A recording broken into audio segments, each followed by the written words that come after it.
Bom, para que se projeta uma aeronave? Para que se tem uma aeronave? Como já desde o início do nosso módulo, falamos sobre o mercado aeronáutico. Tem o militar e o civil. O militar, sim, você projeta uma aeronave para fins militares, tem um outro foco. Aqui nós estamos vendo a questão do projeto da aeronave para um fim econômico, comercial. Então, você também pode fazer aeronaves para fins desportivos, de lazer, você faz um monomotor hidroavião, você faz um bimotor hidroavião para transporte também de pequenos volumes, ou seja, N projetos. Você pode ter um projeto de aeronave para qualquer tipo de uso lícito possível. O objetivo aqui é a gente discutir por que se projeta uma aeronave quando se quer ter recursos econômicos advindos desta utilização, ou seja, eu quero que uma aeronave renda o quê? Fluxos de caixa. A aeronave é um bem de capital por excelência. Ele é considerado, tecnicamente, depois do seu conceito, nós vamos entrar mais adentro, mas o foco agora é por que se faz e se determina que aquela aeronave vai ser construída. Tem que se fazer uma pesquisa de mercado, saber qual é a quantidade de assentos que nós vamos fazer, o espaçamento entre as poltronas, a capacidade de carga, qual é o objetivo desse uso da aeronave. Então, nós temos aqui que pegar o chamado plano de negócio da empresa aérea. Como eu digo, o foco aqui é que a aeronave como um bem econômico, um bem de valor agregado para renda ou formação de capital. Então a companhia aérea, o que ela faz? Ela faz o seu estudo de plano de capacidade de compra de aeronave, ou se vai comprar, ou se vai arrendá-la, se ela vai fazer uma sublocação, ou seja, que aeronaves ela tem disponível no mercado, quais são os mercados que ela quer desenvolver. Isso demora bastante tempo e a indústria aeronáutica, no modo geral, trabalha com um planejamento bastante detalhado. E é isso justamente que eu alertei no início das nossas aulas quando aconteceu a Covid. A pandemia, simplesmente, houve uma disrupção nessa capacidade de planejamento estratégico da companhia. Pois bem, então, quando você vai comprar uma aeronave, ou mandar fabricá-la, ou construí-la, ou projetá-la, inclusive, chamado Launch Customer, são aquelas empresas, como foi a Lufthansa no 737, ela precisava de um avião a jato menor para atender os mercados próximos da Europa.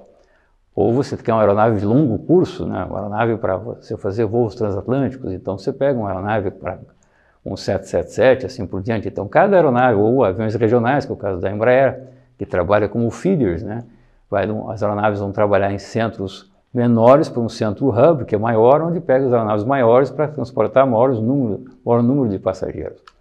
Então, o plano de negócio da empresa aérea que vai definir o projeto e o tipo de aeronave a ser escolhida pela companhia aérea para esse objetivo. Mas existem vários aspectos, esse aqui são alguns deles, né? Isso aqui é apenas um exemplificativo. Obviamente que o desempenho da aeronave é o principal.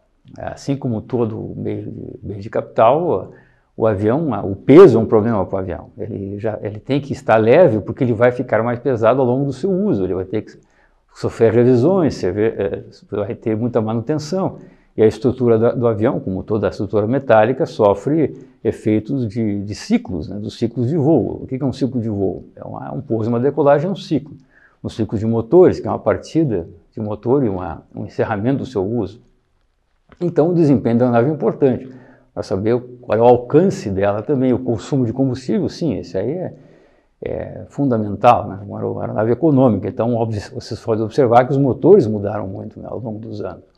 Esse é um caráter importante. As aeronaves tinham chamados o turbofan, que são aqueles fãs maiores, são as hélices carenadas, né? São os aviões de hoje, são os aviões com as turbinas com um diâmetro maior, né? Antigamente os JT-8, que é aqueles aeronaves, o 727, o 737-200, aeronaves que tinham os motores mais com a sua entrada de ar, onde tem um fã, né, era menor, porque eles tinham uma tecnologia não tão avançada quanto hoje, os materiais, assim por diante. Tem a área quente da turbina, esses são todos estudos, são interessantes para as pessoas que não se aprofundar nesse material. Outro custo importante de manutenção, logicamente, porque a aeronave tem que fazer manutenção de pista, manutenção por determinado número de horas, independentemente dos equipamentos estarem perfeitos, eles têm que ser substituídos ou feita a manutenção. Isso é um custo importante, quando a companhia aérea vai determinar a compra do avião. Quanto tempo demora para eu trocar determinado componente no chão?